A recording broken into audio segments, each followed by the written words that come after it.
Sir मैं बिल्कुल आपको नियम भी बताऊंगी sir, and I am also member of parliament and I have been given this right sir. It is unfair that I have been screaming non-stop and the members of opposition have been asking you to kneel. Please. He is being allowed to speak while we are not being allowed to even raise a point of order. Isn't it your responsibility, sir? Please, I know the rules. Please take your seat. This is not point of order.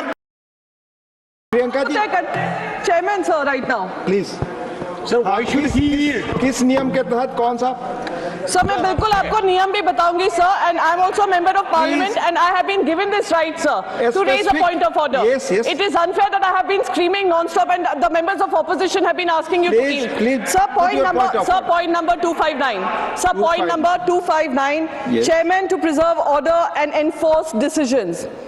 The chairman shall preserve order and shall have all powers necessary for the purpose of enforcing his decisions.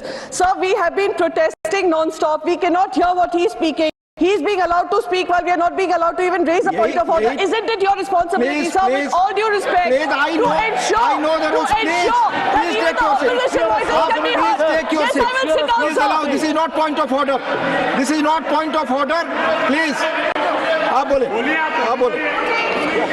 सभापति महोदय, मेरा विचार ये था, हमारे विपक्षी दल यदि हाउस ऑर्डर में होता तो पॉइंट ऑफ ऑर्डर ज्यादा उपयुक्त नजर आता, परंतु मैं अब अपना विषय आगे रखने का प्रयास करता हूं कि स्टेट बैंक LIC ने ऑल टाइम हाई प्रॉफिट पिछले क्वार्टर में दर्ज किया है और हिंदुस्तान एरोनॉटिक्स लिमिटेड को 29,000 करोड़ रुपए का रेवेन्यू मिला है और 80,000 करोड़ रुपए का उनका ऑर्डर पाइपलाइन में है जो HAL को आज नहीं मिला था.